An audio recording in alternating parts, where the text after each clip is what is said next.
guys? Alex here, ajnashville.com. This is episode 52. I want to give a big shout out to our show sponsor, XM Wheels, extrememudder.com. Be sure to check them out. And we are here with our friend, Mr. Tony Wood from Exit Realty. Thanks for stopping in, Tony. Yeah, thank you for having me, Alex. Yes, sir. So, real estate agent here in Spring Hill, Tennessee. Obviously, you deal with purchasing of homes, selling a home, things like that. But that's not why you're here. Obviously, you're here because you did something kind of extraordinary back when we were looking for this commercial property. You did help me find this commercial property. I want to make that clear. But you had a text message that went pretty viral pretty fast. Tell me a little bit about that.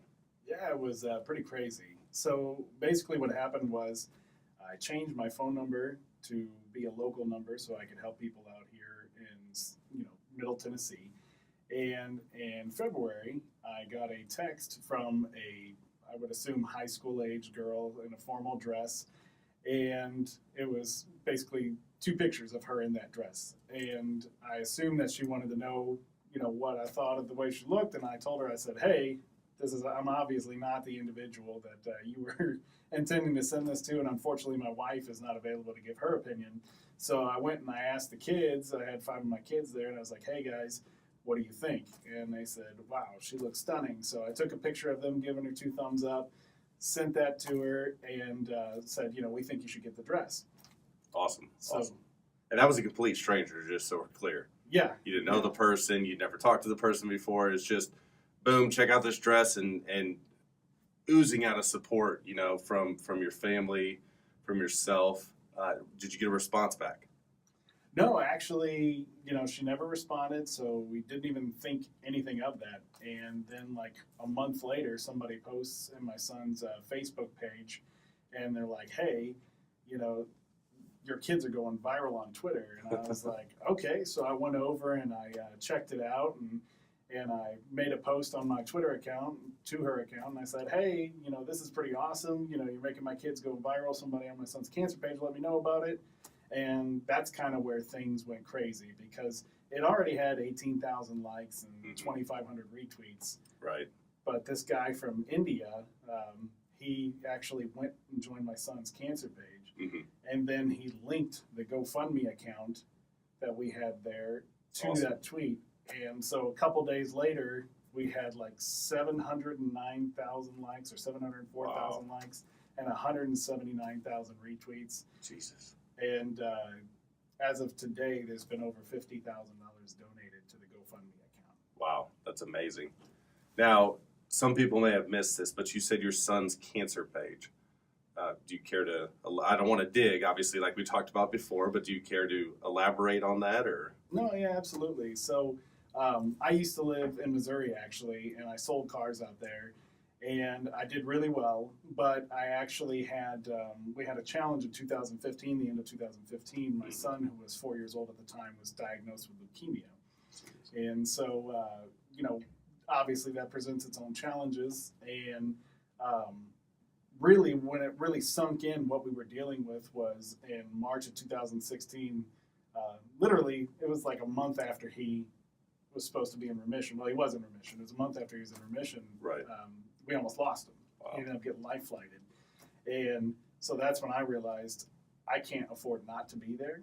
Right. So that's kind of how I got into real estate, actually. I if you're not there to sell cars, then you unfortunately can't do a whole lot with that. And I had to spend a lot of time in the hospital with my son.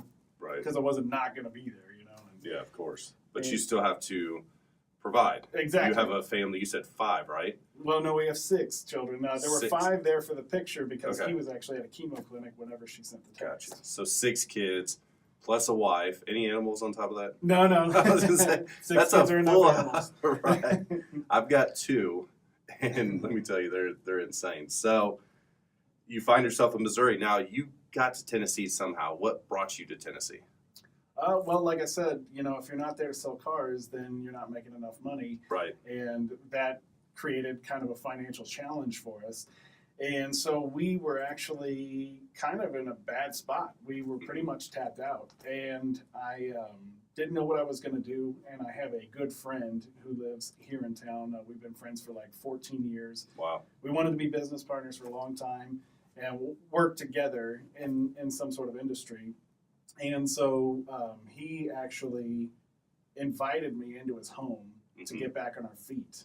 And so we moved out here. We got back on our feet. I got my realtor's license, and really, to be honest, this whole Twitter situation is what kind of catapulted us back onto our feet. Right. So now that's given us a cushion for me to go out there, do my job, take care of my family, and not stress immediately about the finances. I can push hard and work hard and do what I got to do. Right. Well, and that's one thing. So I want to make it clear to those that are listening. So you say catapulted back to your feet. Now, let's be clear about something. You're not using that money to pay your bills. You're also hustling. You're one of the hardest working real estate agents that I have the opportunity to work with. You're committed to success, which includes doing things that most people would be uncomfortable doing. Now, obviously, being in the car business kind of frees up some of that, the uncomfortable feeling and not wanting to up a new person, as they call it in the car business, or I think that's what they call it. No, it is. So, it's different because you're able to make cold calls, you're able to text message, do the follow-up, all things, which I'm assuming you learned from the car business, right? Absolutely. Okay. Absolutely. So you've learned those things, but you still do it on a day-to-day. You and I had a meeting last week, and you basically said, hey, can you share some things with me to help me build on my business and my social media presence and everything else, which is how this whole thing came about. But the thing is it's one thing to sit and talk with somebody and say, hey, do this, do this, do this, do this. And then you sit there and watch and they do none of it. You immediately started implementing the things that we talked about, which says to me that even though you got help to get back on your feet, you're not taking the easy route. You still know you have responsibilities. You're doing the things that a man would do in order to provide, and that's very admirable. Not only are you helping your family, but you're also helping people get into homes, which is also admirable in itself. So how's your son doing at this point? He's doing really well. Good. We got some challenges going on in his lungs right now. Mhm. We're not really sure what's going on, but his next chemo clinic, they're going to do something called a bronchoscopy because they're concerned that he may have pulmonary embolisms. Wow. He's got a port in his chest, and at the end of the port, there can be something called a fibrin sheath, which is basically a blood clot that grows on it. And normally you can put some medication in there and clear that up, but their concern is that his are breaking off and going into his bloodstream. Oh, wow. And so we got to make sure that that's not happening. If it is, we may have to put him on blood thinners, or we might have to pull the port out and do some other, start doing all his treatments intravenously. We've got some potential decisions to make here in the very near future. But actually, I did want to go back to that, and I appreciate the kind words. I really do. But the other thing I want to say is I'm actually taking work at a different perspective. So, the way I've always worked in my life, I've always worked hard, because I've got a lot of mouths to feed. I got a lot of people By to necessity. take care of. Absolutely. Yeah. And that's still the case, but, Right. We've received a lot of grace and assistance and blessings during this whole situation. Mm-hmm. And it's really motivated me to be a blessing. Right. I don't just want to go out and make money for my family, and I don't just want to help people find their homes. I also want to, be an important part of the community. I want to get out there. I want to do things to help out, and I want to make my entire business about that. I'm actually in the process of talking to Vanderbilt. They're supposed to be calling me back very soon, and we're going to look into, setting up a system to where every time I sell a home, a portion of my proceeds will actually go towards children's cancer research. Wow. Yeah, and that's awesome. That's, we get back to, like we said, you do things differently. It's not just about you. It's not just about necessity. It's about helping other people out there. I was fortunate to be a part of a poker run here recently with the Team Andy Rose Foundation. Dr. Ross Robinson spearheads the whole thing. His daughter had leukemia when she was younger. Just an excellent thing to be a part of, and a lot of local business owners that I know are a part of that as well. So hopefully I can reach out to him, maybe see if there's a way that you guys can get involved with each other and see what you can do, obviously, to kind of team up and help fight this thing. I mean, let's face it, there's nothing worse. I know how it feels when my kids are just sick, runny nose and not feeling the greatest and whiny and everything else. I couldn't imagine being in your shoes. And I don't say that out of pity or sorrow. I say that out of true compassion as a parent. As a parent, I think we realize things that most people don't. When your dog gets sick and you're a single guy, it's, oh, he's sick, but I'm still going out tonight. When your child gets sick, it's a completely different ballgame. I couldn't imagine going through what you're going through. And the amount of strength that you show by doing so is amazing. Now, you and I talked last week about giving back and doing some of the things with the community to, help and kind of do the things that we do, because we take from our community by putting people in homes or financing or whatever it is that we decide to do for a living, and giving back is a huge thing. And I can tell that you're very into the desire to do so, and at the end of the day, there's this. You could sit and feel sorry for yourself and say, why me? Why my family? Why my son? What did I do wrong? Or you can do what you're doing, take charge, and figure out what you can do to solve the problem to make sure other parents don't have to go through this. It's amazing. It's a lot of work, 6 mouths to feed. Jesus, I don't know how you do it, but my hat's off to you. I have 3, basically. I have 2, and then my girlfriend's got 1. And, we have 2 dogs. So it's kind of like 5 kids in a way. Yeah, except when true. 2 of them don't listen, you're like, get in your cage. And not the dogs, but the kids. Right, exactly. No, I was just going to say the same thing. Exactly. Kids, get in your cage. That's probably a touchy subject with everything going on in America right now. Oh, But we'll leave it as that.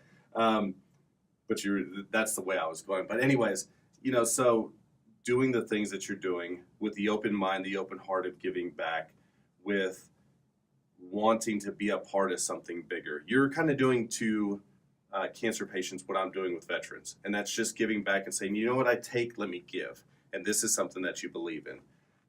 And absolutely astonishes me to see something so great happen. And I hope that this is something that goes well. And any deal that you and I do together, I'll donate a portion of what we make off the deal in order to help with that. We'll do a portion of it into your name just to help, just because it's not about the money. The money is the perk of doing what it is that we do, but it's also about the accomplishment to give back and saying, we've done something to give back, so that's an amazing part of it as well.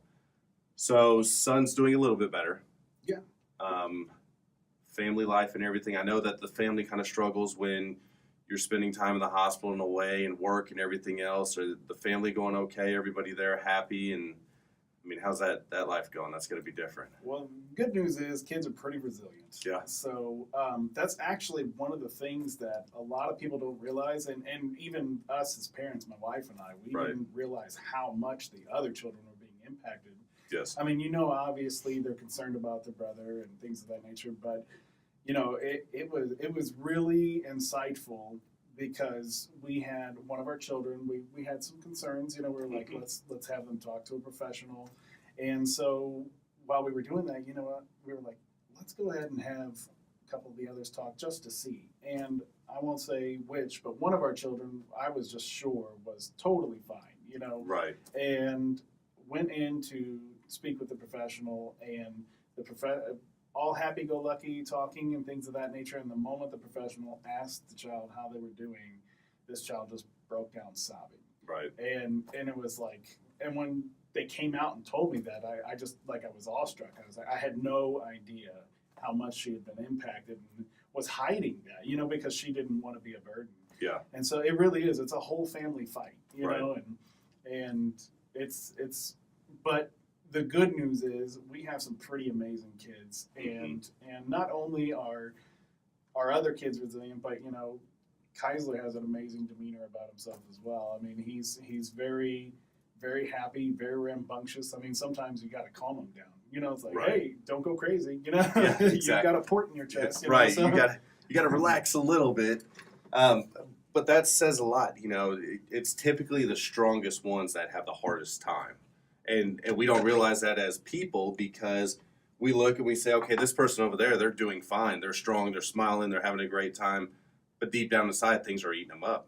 And so it's very important that we recognize that. And I'm glad that you were able to see that Not saying that that's something that you should have seen before, but it's something when we have so much going on, we don't necessarily see things like that.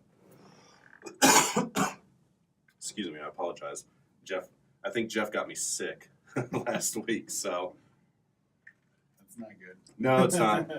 Especially when you have kids at home, and in your situation, obviously, you don't need to take any kind of sickness or anything away and take that to your children, but that's why we're pretty sterile here. We like using the hand sanitizer and everything else. This way we're not infecting other people around us. So let me ask you this. Out of this whole thing, what's one lesson that you think you've taken from this that's helped build you just as an individual? You know, there's learning lessons and everything that happens in our life, and I'm assuming that there's one thing that you took and you said, you know what, this is really what's helped me grow inside or something like that. And not to put you on the spot, I guess I should have asked you about this before, but can you think of one thing on the top of your head that's really just changed your thinking or the way you go about things in life? You know, really, there's a ton of examples I could give you and a ton of things I've learned from this situation. Right. You know, the goodness of others, the kindness, the caring, the compassion that strangers can provide to you. But really, I want to say, just because I see it a lot, the biggest thing I've learned is that self-pity gets you nowhere. Right. Because, and I get it, believe me, you know, I'm saying this because I was experiencing it. You know, it's something that will drive you down, it'll drag you down. It doesn't benefit you, it doesn't benefit your spouse, it doesn't benefit your children, it doesn't benefit anyone around you. And in the end, you know, all you have to do is just recognize that you can overcome any situation set before you. Right. Right. If you're willing to stand up, dust your knees off, brush your shoulders off, and just say, you know what, life's tough. I took a shot to the face. Now's the time to keep moving forward. And just having that mentality of, I'm not going to let this push me down. I'm going to keep going. Right. That can change your entire world. I mean, your whole motivation, your strength inside you will change and be brighter, and you'll meet amazing people. I can tell you, if I had the demeanor I had a little bit ago, I probably would have never met you. Right. And I really appreciate the friendship that we are cultivating here, because I really do believe that you are going to be a very positive influence in my life, and not just my life, but also my business, you know, going forward. Well, and I hope to be, and I appreciate that. That means a lot to me. You know, the biggest thing at the end of the day is, like you said, we get knocked down. And as human beings, we get knocked down a lot. And it's a matter of, hey, am I okay with just being where I am right now and being knocked down and slowly brushing myself off and slowly getting up and then pursuing the same thing that I've been pursuing?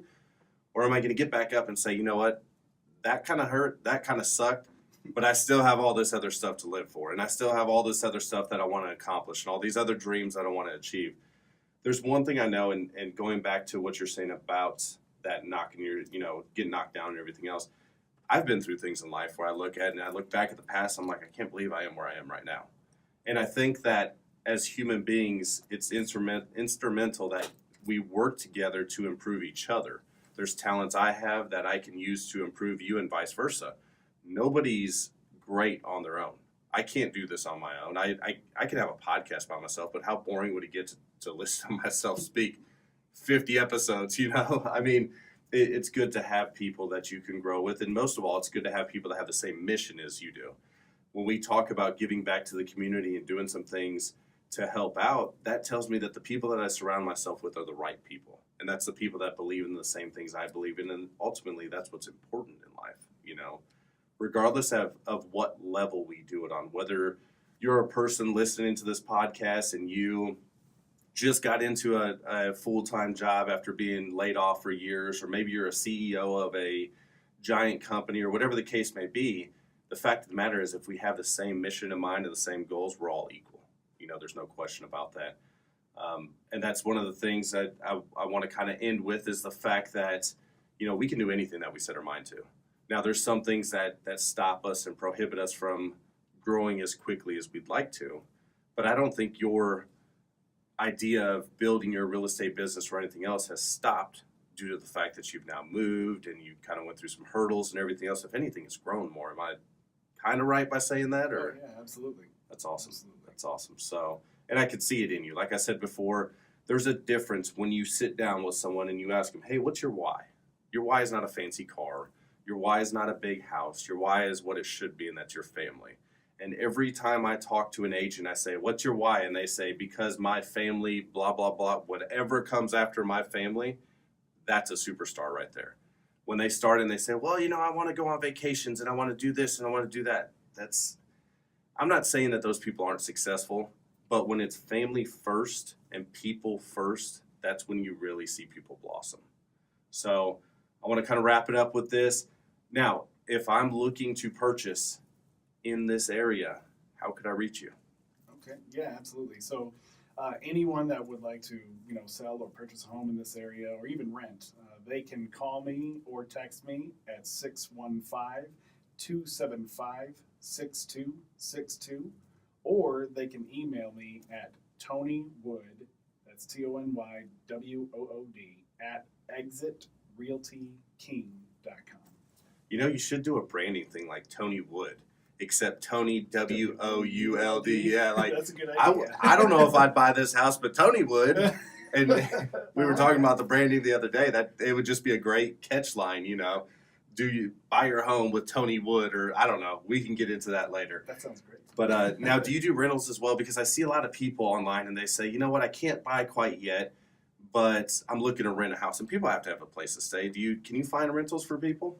Yeah, we do have somewhat of a limited selection sometimes on the multiple listing service, the MLS. Right.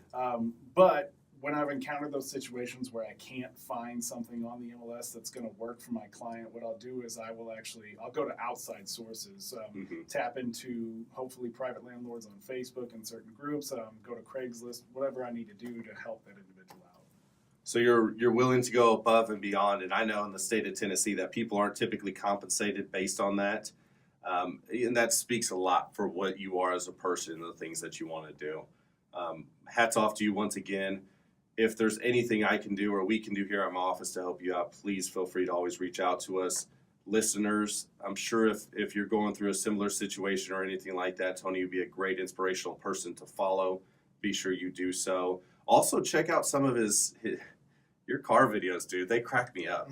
So if you haven't sent a friend's request or creeped out Tony's Facebook, be sure to do so. He's got some awesome car videos, some very innovative things that he has out there. So once again, I want to thank our sponsor, XM Wheels. It's xmutterwheel.com. I want to thank everybody else for tuning in. We hope that you have a great week. Set those goals, set them high. We'll talk to you on Friday.